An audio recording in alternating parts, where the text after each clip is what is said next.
So, welcome everybody. My name is Helena. I have a company called Infinite Wellbeing where I kind of work through kinesiology and a bit of energy healing to work with people. I suppose to release stuck energy and stuck patterns and stuck emotions and stuck everything to bring people back into balance so life is a little bit more easier for them. And I've been doing this kind of workshop in certain ways for the last few years. I think 2021 or 22 was the first one I did. I was looking back, I was like, wow, time is flying. So, yeah, welcome. And I, I suppose the exercise I'll be doing are quite simple in some ways. And it's just a chance for you to connect with yourself today. And any of these practices can be um, brought into your daily life in whatever shape or form you want to bring them in for you. And so the invitation here is to do as much or as little as you want to do today, to take care of you. And to mind yourself. And feel free to, pop in stuff into the chat. I may not always see it, but if there's something comes in, and I might wait till the end of each kind of exercise then to address anything that's coming up, if that's okay, and then leave time for questions and answers at the end as well. So, we're going to reconnect with our body's natural flow, whatever that means for you. Okay. So I use this quote a lot when I do kind of well-being. Sorry, I'm moving things around the screen here. It's not the strongest of the species that survives, nor the most intelligent. It's the one that's most adaptable to change. And I love that saying because when we're feeling down or stuck or, in that kind of stress cycle, often we don't feel we have the power to change. Or, how can we be a little bit more adaptable to what's going on inside of us? So that's when change can happen. So I think it's a nice quote and I use it quite a lot. And what do we mean then by stuck energy? And as a kinesiologist, I work with all the different realms of the body. So we look at the body, what's stuck in the body, energy physically. If we can't move much, what's stuck in the mind? Is there thoughts, repeating kind of thoughts in the mind, circling around that are keeping us stuck sometimes? And then how does that impact our spirit, our energy, our sense of, I suppose, life beyond just the physical and the mental? And there's another realm we work with in kinesiology, which is the chemistry, biochemistry. So how, the foods we eat, are we missing minerals, supplements, vitamins, amino acids, all those different things. So there's never just one area. Often it's all of the different areas. And then, and everything we do impacts our health and well-being. How we eat, how we move, how we sleep, how we think, how we breathe. And they can get stuck in a kind of a pattern that's either helpful to us or not helpful to us. Getting stuck in the one that's helpful is good, but not getting stuck in the one that's not helpful isn't great. So we kind of look at that kind of sense of the whole person, and what that involves. And what are the signs then when you have stuck energy? Constant fatigue, feeling overwhelmed, muscle tension, repeating patterns, the feeling emotionally heavy, lack of motivation, difficulty switching off. So we're kind of stuck in a lot of this. And so today the exercises are going to help us to move out of those, re-energize us, restore our sense of balance within us. And these are notes for you. You can look, I'll share this PowerPoint with Declan and Sarah, and then they can send it out to you. And just some of the things that, connecting to the body, the mind, the emotions and behavior. And stress is a constant sometimes. And we live in a very stressful world. So these are some of the ways that it can appear when we're stuck in that stress cycle. So, stress leads to stored tension, to emotional holding, physical symptoms, disconnection, and then we want to move into restoration. But then that stress can hit us again. So that's just kind of a bit of the kind of lecture. Here are then when we're stress responses. We've most likely heard of fight and flight. And when we get stuck in those, we get into freeze. And then there's another response, stress response, which has been kind of talked about lately called the fawn. And this is where, and I think I don't know if I can make this a bit bigger. Maybe is that being a bit bigger for you? So people pleasing, scared to say what we really think, flattering others. We're the angel of mercy. We try and do everything for everybody. We believe everything. We can't stand up for ourselves, can't say no, easily exploited, hugely concerned with our social standing, always wanting to fit in, be the yes person. That's exhausting. It's absolutely exhausting. And a lot of us, particularly women, have kind of fallen into that pattern throughout our lives. And it's interesting, this is a thing for you to kind of go back over yourself. Which of these kind of behaviors in the fight, the flight, the freeze, and the fawn might be relevant or might resonate with you? Um, we're all going to go into some of them at some points because that's life, and we need stress sometimes to be able to deal with stuff. But when we get stuck in these patterns, that's when things can have a knock-on effect on the body, mind, and spirit. And then the effects of stress, again, these are stuff you can look through. I'm kind of whipping through these because I want to get into the practical exercises. But again, they're just handy little things for you to notice. So sometimes when I'm just thinking our muscles here, when we get spasmodic pains in the neck and shoulders or lower back pain, what is the signal? Why is the body giving us that signal? And if we listen to when the body whispers, um, we have more kind of, I suppose, control and ability to change it rather than waiting. We often ignore those little whispers and then the body starts shouting at us. So it's kind of, again, just being a little bit mindful of what's going on, and bringing it back to quite a simple kind of level. What is this pain in my hip telling me? What's going on? Or the pain in my shoulder. A lot of people, tight shoulders, necks, pain, we tense, and that has an impact on the organs. And we're carrying burdens a lot of the time. So I'm going to come on here. This is also another handy one, which is the time of the day. I use this a lot in clinic. The time of the day that each organ and each energy system has a 2 hour window to do all its work and repair and restore and stuff like that. And particularly the ones, if I draw your attention to the ones in the middle of the night, if you find yourself waking up at 2 a.m., kind of between that 1 and 2 and 3 a.m., so in the middle, that's a sign the liver is under a little bit of pressure. And one of the emotions there would be anger. Where am I angry? Who am I angry with? What's gone on? Am I dealing with that anger? It might also be that the body needs a bit of detoxing. There might be a bit of kind of heavy metals and stuff like that, or overloading. 3 a.m. to 5 a.m. is the lung. A lot of people wake up around that hour, and it can be connected to grief. What's not just loss, but also what's giving us grief in life. And so it's sometimes worth examining again some of those things. And if you see the lung is opposite bladder, okay, and bladder is connected to fear.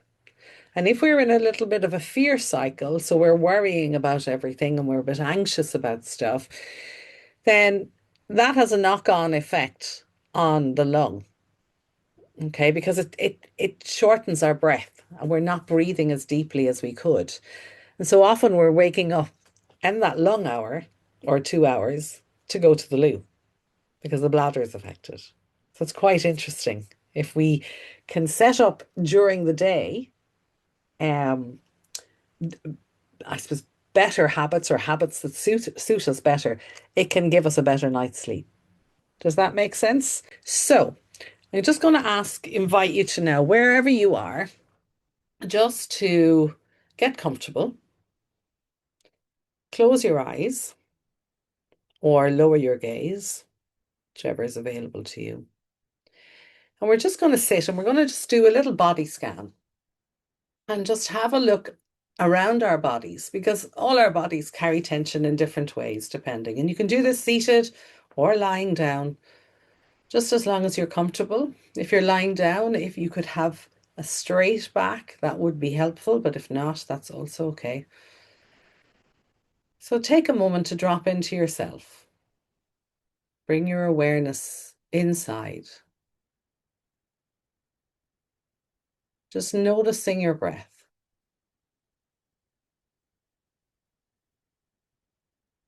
How are you breathing today?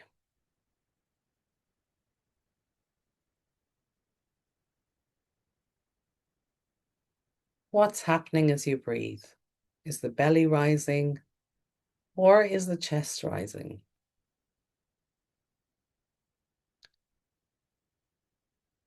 And I invite you to direct the breath towards the belly. So you can place your hands on your belly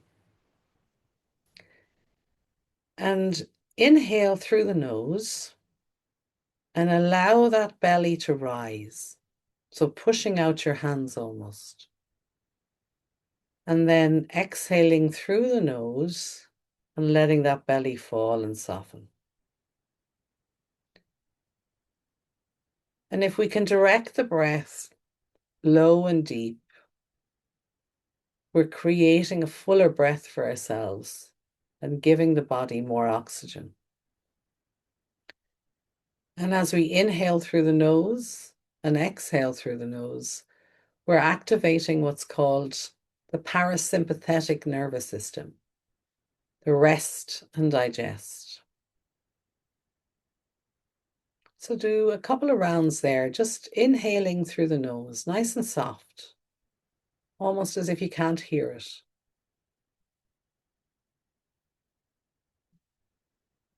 And letting it go.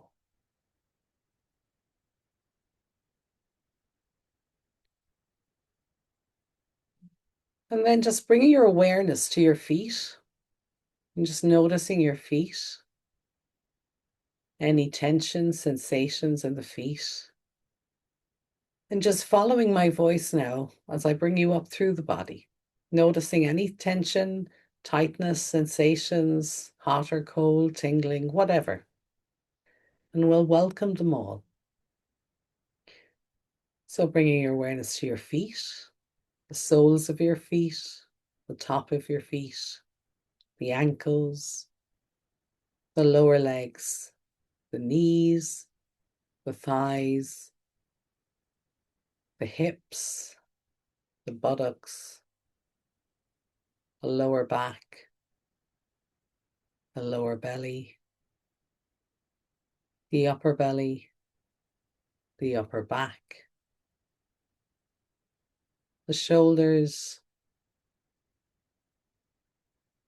the upper arms, the elbows, the lower arms, the wrists, back of the hands, palm of the hands, the fingers.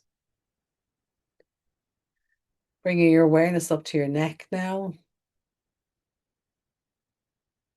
your chin, your jaws, your cheeks, your ears, your nose, your eyes, your eyelids, your eyebrows, your forehead, and the entire head.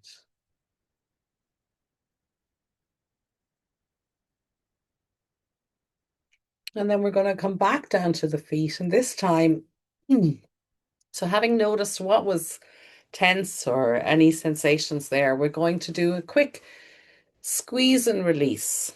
And what we do here is when we tense parts of the body and then we release them in this slow, kind of controlled manner, we're telling the body it's safe to squeeze and tense the area, and because we're going to release it rather than staying stuck in it.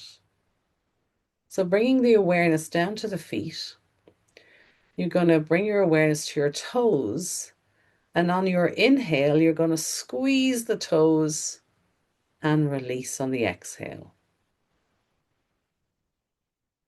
And I invite you to stay breathing in and out through the nose if that's available to you. Nice and slow.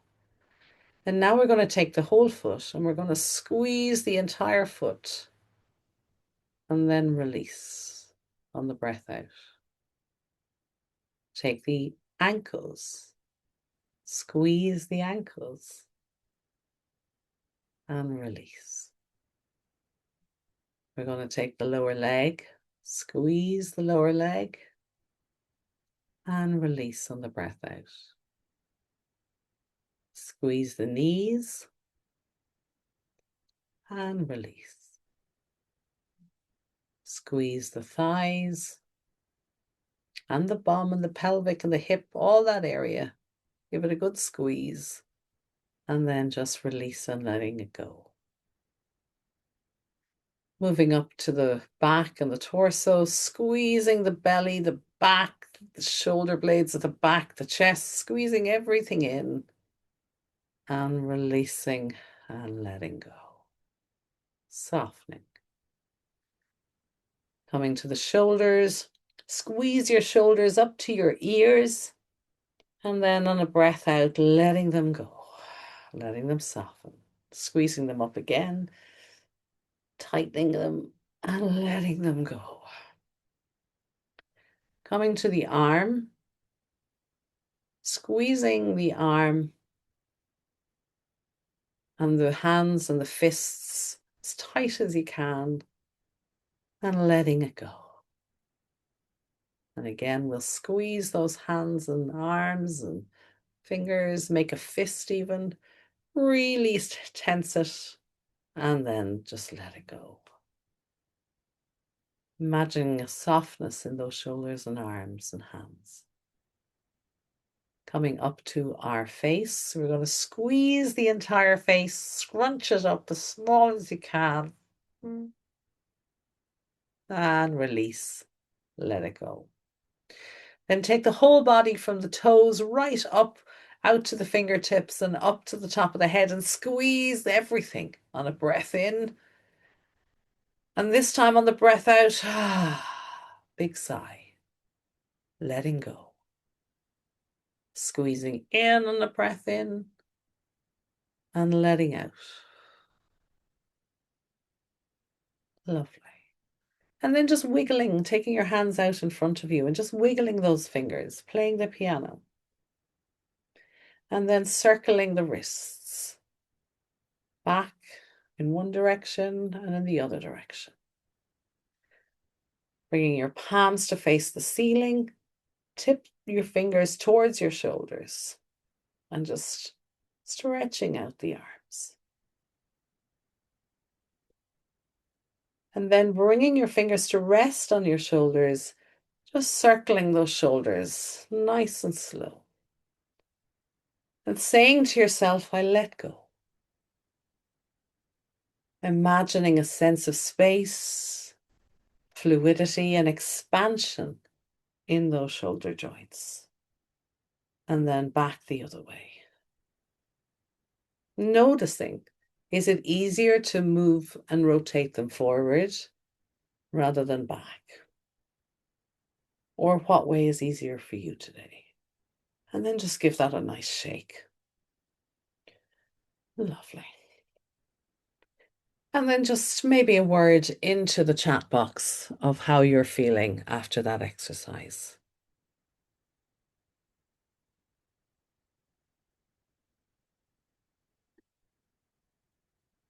Just one word.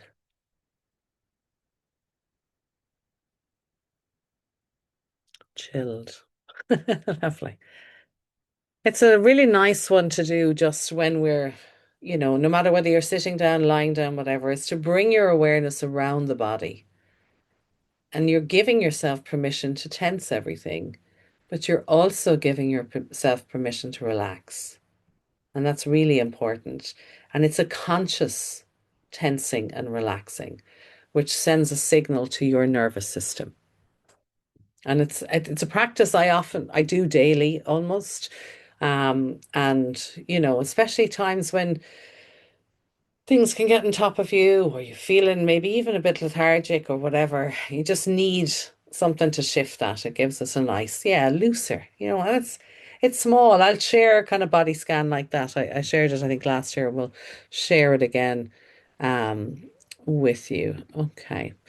So, another little technique I love is emotional stress release. I do this with clients pretty much in every single session, but it's a practice you can do yourself. And so, think of something at the moment that's bothering you, that's causing you a bit of stress. Okay. Something that's about maybe a seven. Don't want something, too traumatic or anything, but just something that, you know, causing you a bit of annoyance or frustration or whatever. And just rate it, give it that kind of, give it a number on a scale of 1 to 10. And then again, gently closing your eyes, place your hands on your forehead with about 3 fingers and come to the center of your eyebrow. And between there and the hairline, come about center point. There's kind of two little bumps there. You might feel them. They're called the frontal eminences. And what you're going to do is you're going to slightly lift the skin towards the hairline. This is real gentle. And you're just going to focus on the thing that's bothering you.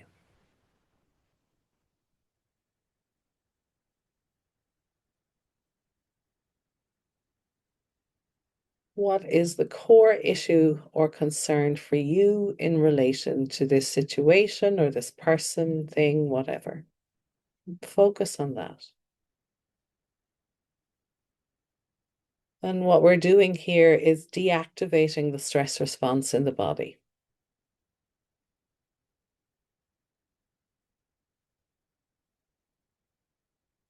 And after a few minutes, you might feel you yawn or sigh,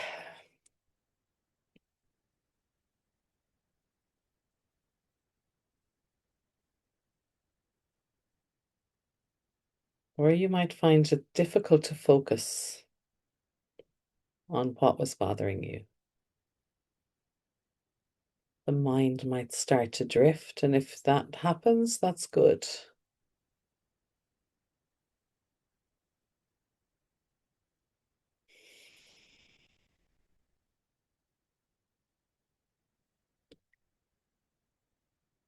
And then just thinking, if it was a 7 or an 8, what number is popping into your head now?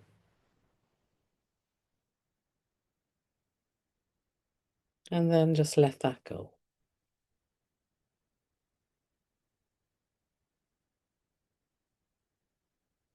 And again, just noticing how you feel now when you think about that situation.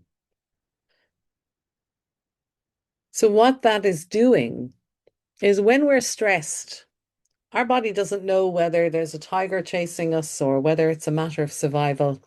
It goes into that stress response. And the blood drains from what's called the prefrontal cortex in the brain, which is our kind of logical thinking.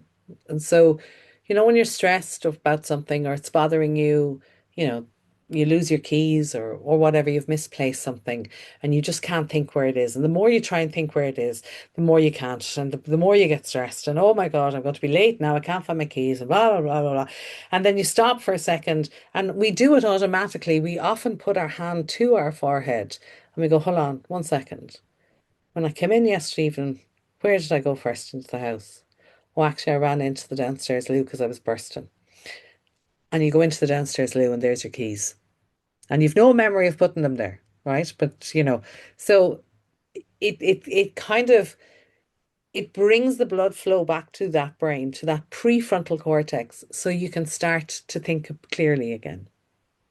Okay, so it's a really important and useful exercise when stuff is bothering you, just to take a few moments, place those hands on the forehead here, and just lift gently up. You're not pressing in or anything, it's just lovely. And you can lean back and do it, so, and just wait for that sigh. And you'll find the thing starts to bother you less. Maybe you might need to do it for longer or whatever, but it's a lovely one. So the next one, you may have heard of the vagus nerve. It's the kind of buzzwords over the last couple of years and stuff. And this is a lovely one as well, which can shift the energy between us. I don't care anymore. I love that, Sarah. Yeah, exactly, exactly. Do you know other? It's really interesting, isn't it, when we get stressed about stuff? Worry is a really useless emotion because it's not going to change anything except your own physiology and put it into a state of stress. It's not going to change the outcome of anything. I think of all the Leaving Cert students who've just finished their exams. All the worry in the world isn't going to change between now and August till the results isn't going to change what they wrote on the paper. Do you know what I mean? And you'll get loads of 17, 18-year-olds who'll be stressed for the summer now, like, what'll I get? What'll I get? What's the point? They'll get what they'll get, you know? So they've wasted all that opportunity to enjoy the summer, and they might get on better. And, so if they get on better than they thought, brilliant. That's been a waste of time worrying. But also, if they don't get on as well as they thought, by worrying for the next 6 weeks or whatever, they're putting their body into a worse state to accept what they get. And that's where I think, we're worrying about stuff that might happen in the future. And when that stuff happens, and stuff does happen, life gives us, all of us, throws curveballs at us, with lots of stuff going on at different times. But the less we worry about what might happen, the better place we're able to accept stuff when it does happen. And our body is stronger. And I think that's important. Our mind, our frame of mind is better as well. So the vagus nerve is a nerve that travels from the base of the brain down into all the major organs, okay, and into the gut. And there's been lots of talk of the gut being the second brain, but actually sometimes some people are coming out saying it's the first brain. It's where everything happens, yeah. So we want to kind of um make sure that our vagal tone, the tone of that big long nerve, is in balance. Yeah. So I liken it to a guitar string or a violin string or an elastic band or something like that. If you tune something too high, if you stretch it too much, what's going to happen? It's going to snap. Yeah.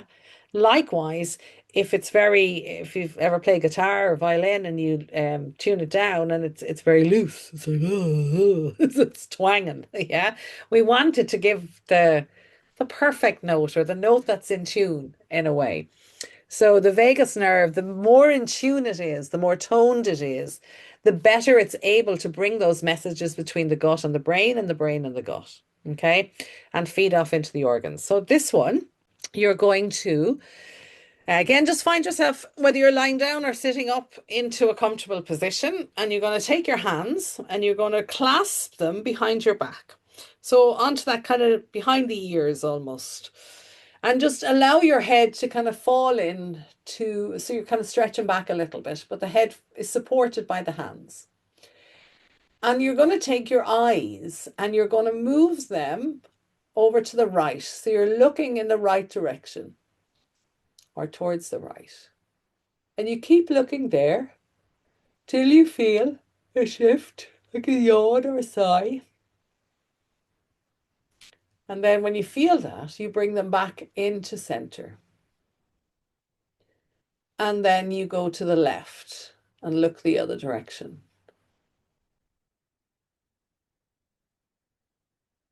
And then you might get your yawn or your sigh.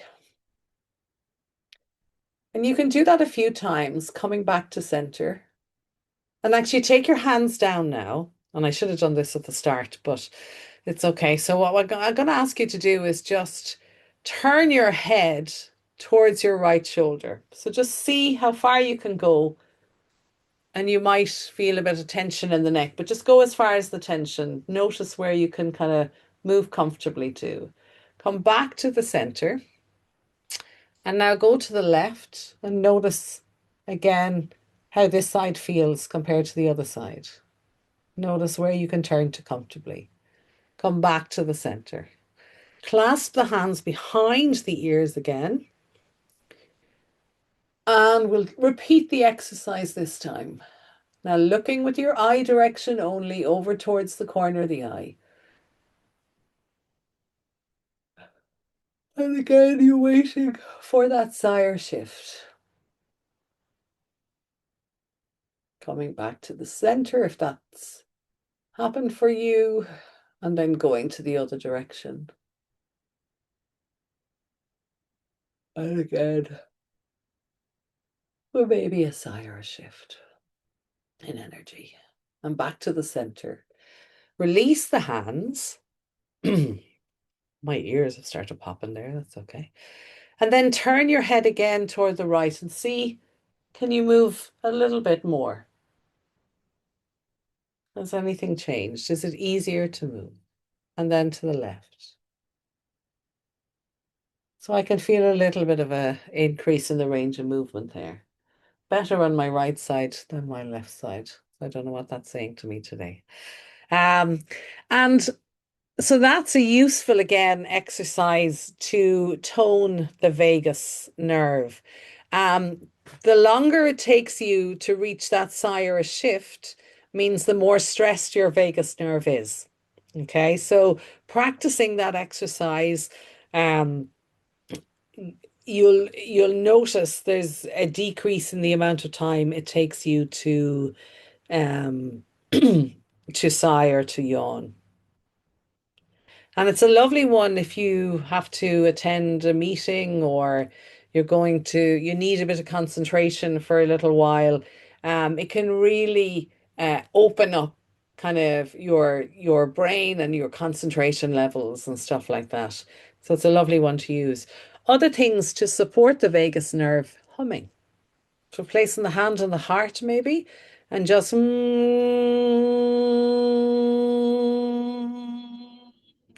Mm,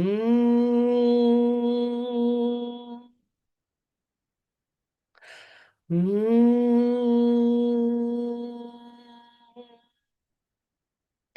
That's a really good one to again tone that vagal nerve.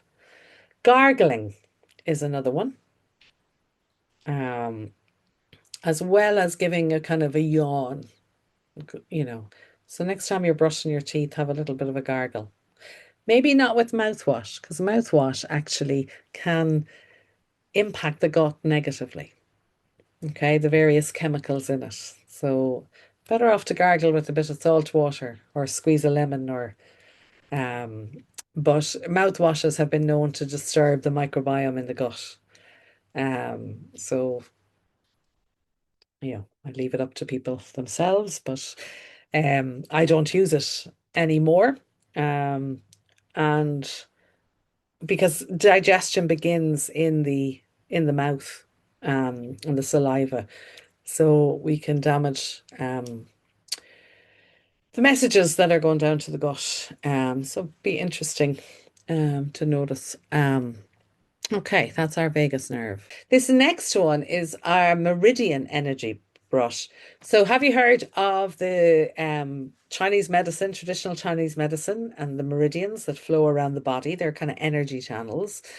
And each of those, for us in kinesiology, they strengthen the organ associated with and the muscle associated with that organ and that energy system. So a lovely thing to do for yourself is it works on a number of the meridians. So we're going to take one hand and place on the opposite chest. So you're going to follow, you can see the graphic there, you follow the red line. So you're going to come down the inside of the arm and off the fingertips.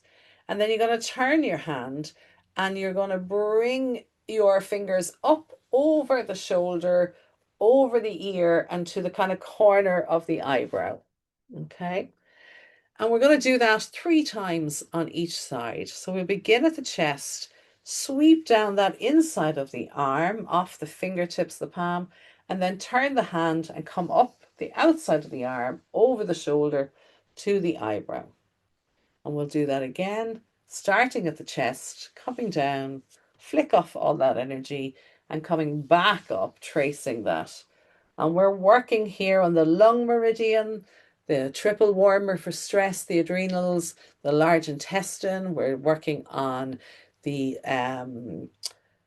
circulation, sex, our hormones. We're also working on the small intestine. So we're really giving a lovely um, kind of boost of energy into those organs and the muscles connected with them. So we'll go to the opposite side now. And again, it's opposite hand to the chest and coming down the inside off the palm, off the fingers, and then turning the hand around and coming up the outside of the arm, over the shoulder, and around to the eyebrow.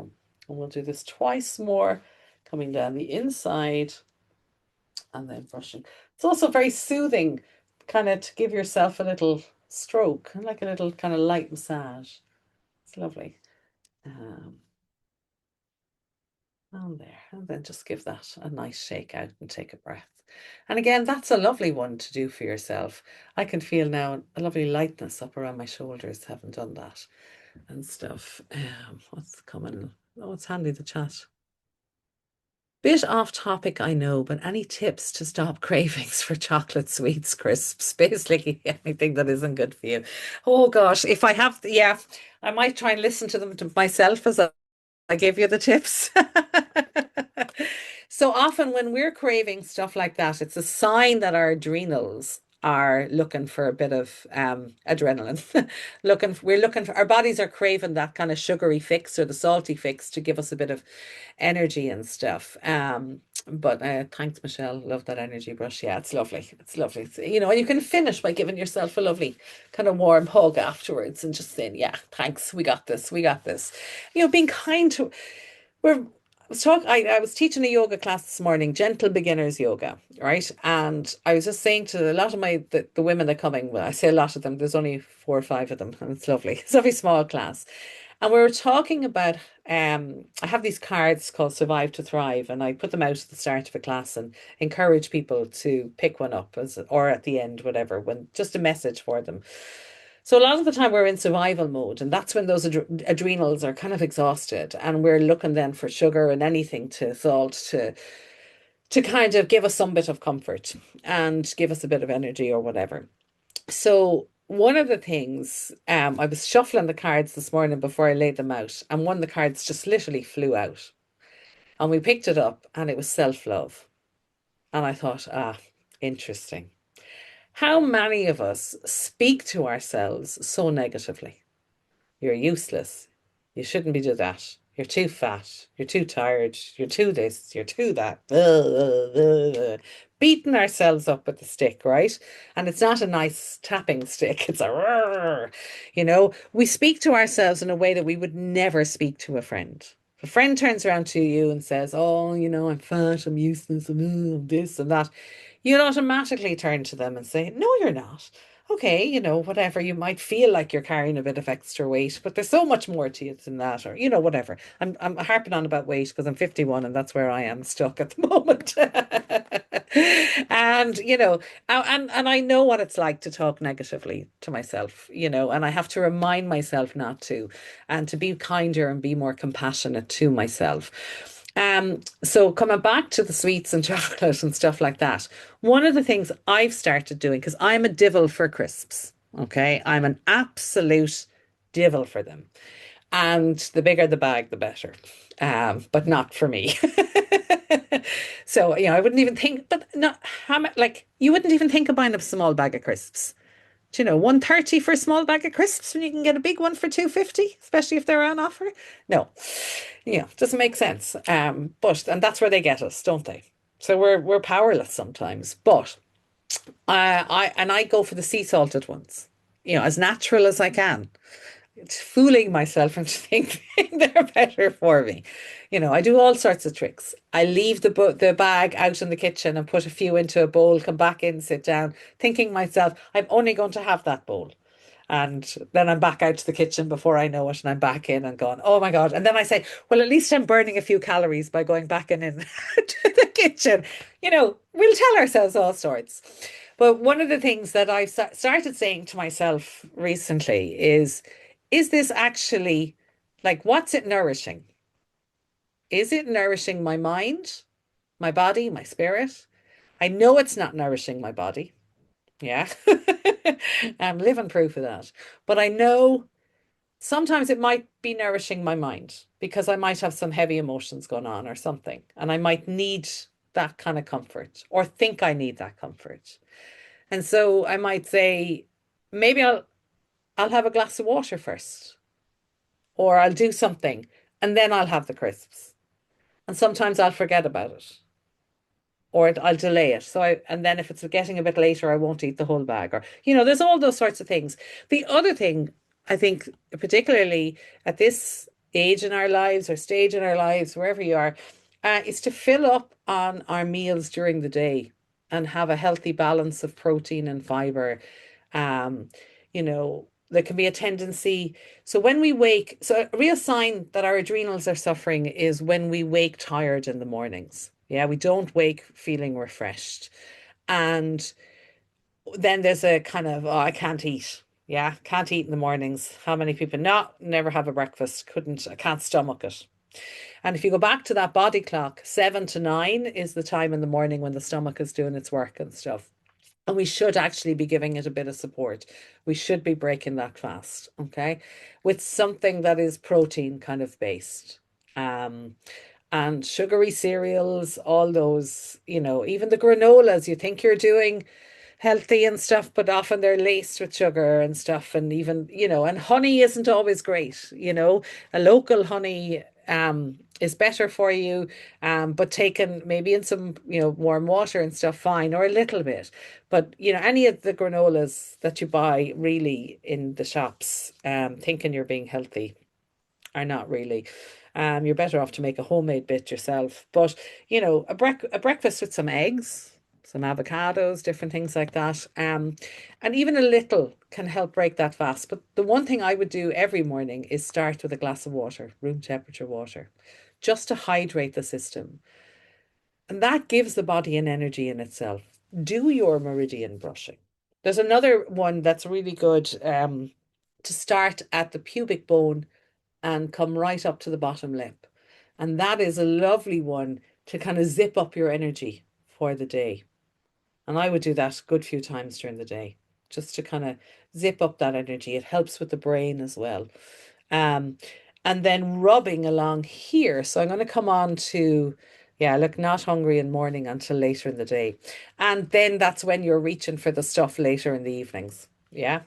So coming back to the idea of get that glass of water in the morning, then you can have a water with lemon or whatever. But like if you're reaching for a coffee first thing in the morning, you're giving the adrenals a shot, but then they're going to crash more later. So get that water into you. Water, water, water. Our bodies are about 70% water. We need a lot of water. But rubbing here in between the kind of shoulder joint, just like the round of the shoulder here, giving that a bit of a rub, it can often be quite tender. Okay. Um, yes, eat more fats with meals to keep the blood sugar stable. Yeah. And could be a sign I need electrolytes. You're very right. It is. So a little Himalayan salt or Celtic salt under the tongue, or a little flake or two into a glass of water will also help with the electrolytes. Minerals, and not the like Fanta and lemon and stuff, but trace minerals, we're often low on those if we're craving stuff. Um, and we can't metabolize our vitamins if we don't have enough minerals in the body. So a good trace mineral supplement can work well. Um, be good. But anyway, give these a little rub because I'm going to come on to what's called neurolymphatic points. These are a great way of shifting stuck energy as well. So these are the lungs for our breath, the central brain, the adrenals, the small intestine and large intestine to get everything kind of digesting well and letting go also. So I was working there on the central brain, the blue, where I have blue on the on the guy. Okay. So that's on the front, and you see on the back there, on the back of the head, giving a little rub there. So lymph needs us to move to be able to move around the body, and it feeds and cleans the muscles. Okay.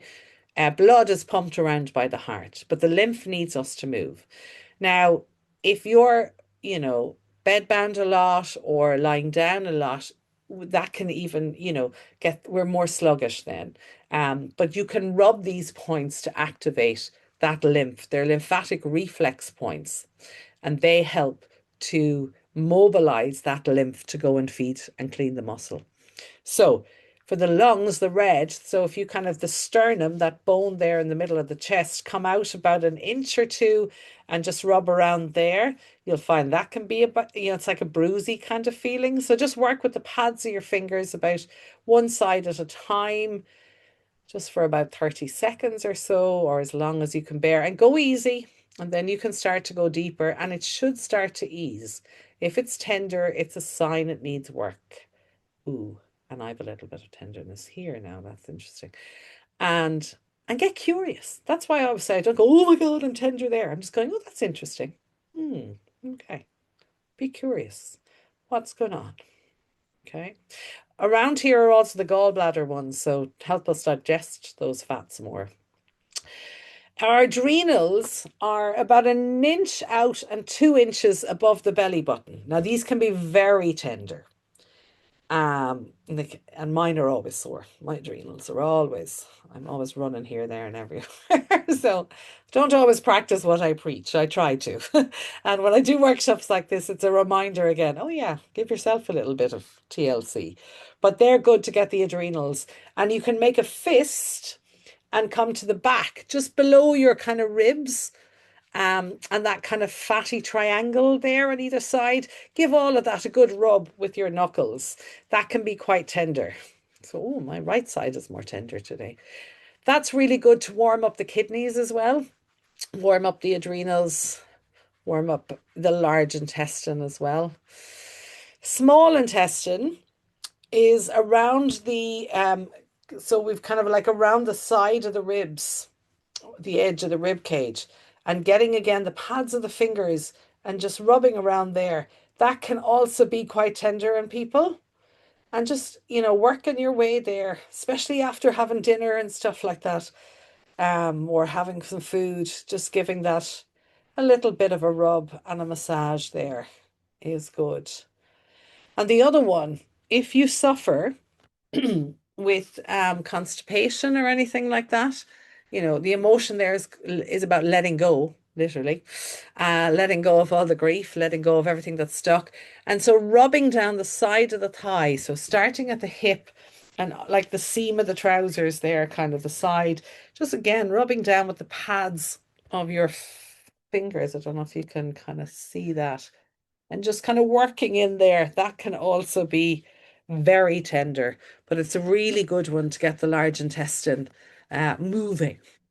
And if you've been very loose, um, it's a good idea to rub from the knee up rather. Um, Actually, no, it's the opposite way around. So constipation, rub from the knee up. And if you've been loose in the previous 24 hours, rub from the hip down. Don't know why it does that, but that is a good thing. But either way, giving them a good massage, they can be really, really tender. If you have varicose veins, be careful. If you have varicose veins in the thighs, but they can be very bruisey. Um, but they're good to again shift all that kind of stuck energy and stuff like that. Okay, where are we going? So just keeping an eye on us. Okay, so great. So consistency is key. Yeah. A little every day is better than a lot once a week or once a month. So things like the body scan with that tense and release is really good. Belly breathing. So breathe, taking a few moments, even lying down in bed in the morning or before you go to sleep at night, and just, or at any stage, just bringing your hands to the belly and breathing in so that the belly increases. Not like if you say to most people, take a deep breath, you watch them and they'll go, and they breathe in up here. Well, that activates the adrenals to go, oh, what's going on? It's like a fright every time. And most people are going around breathing like that without realizing it. I trained in singing and acting, singing, gosh, as a teenager, and we used have a woman, Pearl Kiley, here in Limerick, and she would get us to breathe into our bellies and then soften, breathe. And we thought she was nuts. But the more I've learned through life, the more, belly breathing is so important. It's a fuller breath. It gives us more stamina. A joint warm up can also be very powerful. So, like I was doing with the kind of fingers and here and the shoulders, you can do that, every morning when you get out of bed or if you're sitting up in bed, just wiggle the fingers, move the wrists, move the shoulders, small, gentle movements. You're sending a signal to the brain that it's okay to move these, and even small you know just it gets stuff moving. And you can, if you're seated on a chair or lying down, you can circle the toes, or spread the toes, and circle the ankles. You can bend and stretch the knee as far as it'll go for you, and then you can circle the hip, and just imagining that I like to use the kind of visualization of that I'm oiling them, so the joints kind of feel more lubricated. And the power of our imagination is not to be underestimated. You can think of something and you can blush. Do you know what I mean? You don't even have to be in that situation. Um, if you just close your eyes for a moment and imagine that you are in your kitchen and there's a nice big bowl of juicy lemons in the kitchen. And you're going to go and you're going to take a lemon. You're going to take a knife out of the kitchen drawer, nice sharp knife, and you're going to slice through that lemon and see that juice falling out of the lemon, spilling out of the lemon. You should notice that your mouth starts to create extra saliva. Yeah, the power of imagination. So if you visualize or imagine your joints oiling, you're pouring olive oil, rather than WD-40. Olive oil is nicer. And just, imagining a sense of expansion, fluidity in those joints, rather than saying to yourself, oh, my joints are aching, they're stiff. They might well be, but just telling the body, no, they're loose. And it's tiny movements. There's a guy called, he's dead now, Moshe Feldenkrais, Awareness Through Movement. And he talks about how small, tiny movements can create new neural pathways in the brain. Yeah. So thinking about that small, small little movements. I move with ease. I move with grace. It's easy for me to roll my shoulders. Even if it's only a tiny, even if I'm only imagining them because my shoulders are so stiff, if I'm just imagining that movement, I'm starting to create that new neural pathway in the brain. I've put a thing here, a link to a daily energy routine by Donna Eden. And she does kind of thumping and tapping on different points. And it's a really lovely one to kind of wake yourself up in the morning. And you can do it lying kind of in the bed as well, or adapt it for you. Another thing to do is put on a song, a favorite song, an upbeat song. Just move. Don't have to go into a major dance routine. Just move the body. Close the eyes. Let the body move to the music. I'm sure that's a line in a song somewhere. But again, it's simple things, you know. The meridian brush, the neural lymphatic points massage, those little practices. Another thing, cross crawl. We learned this in kinesiology, and this is about it's got loads of stuff. It really integrates the left and right brain. It gives an energy increase. It also gets the lymph moving. And that's very simply, you can do it like sitting on the chair, but you can also like do it standing up or lying down. And you're just tapping one hand to the opposite knee, the opposite leg, literally like that. Again, I I do so many things when the kettle is boiling.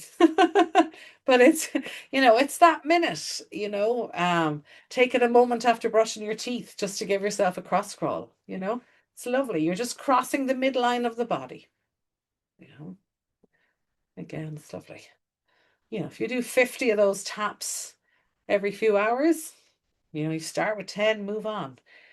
If you have a rebounder, those small little triangles, trampolines, to do what's called a health bounce on those or the cross crawl on that is really good to get that lymph moving because it opens and closes those little valves that we have that the lymph moves through and stuff. So rebounding is another good, and it's really easy on the joints. But cross crawl on its own is so beneficial. And there's a little link to that as well there. So um, these are just a few things as we kind of come to the end here. Um, just place your hand on your heart and close the eyes or soften your gaze. And just make a little promise to yourself. One small supportive action I will take today is.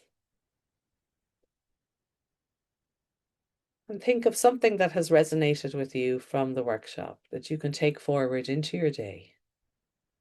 And you could try one new thing every day.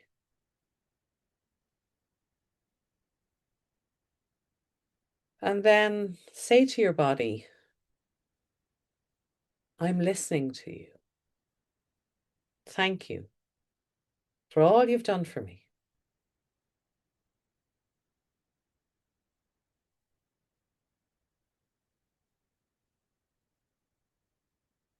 And if there's any particular part of your body that you're a bit frustrated with or annoyed with today, bring your attention there.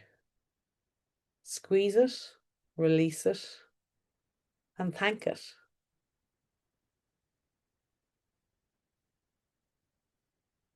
Show the body some love so that it can show you some love in return. And that sometimes can be one of the most challenging things to do. And there are a few journal prompts there. If you journal, or you can just think about them. What am I holding on to? What is ready to shift? Where do I need more flow? And what do I need to release? And there are a few questions that you can bring to mind during the day at times or different things. And they're different for everybody. Another good book is I Heart Me, The Science of Self-Love by David Hamilton. If you listen to it on Audible, he's got a lovely Scottish voice, if that floats your boat. I like listening to him. And he says basically what it comes down to, we can say all the affirmations in the world, but most of us don't believe we're enough. Yeah. So by saying to yourself every day, I am enough. I am enough. You know, if you think of a plate of food, if you have too much on the plate and you eat too much, you'll be stuffed. And if you eat too little, you'll be looking for more. But if you eat enough, you'll be satisfied. Yeah. And if anyone's any questions, do feel free to email me or whatever. And I'll send on the PowerPoint to you guys. And you can click on some of the resources and stuff like that. But thank you.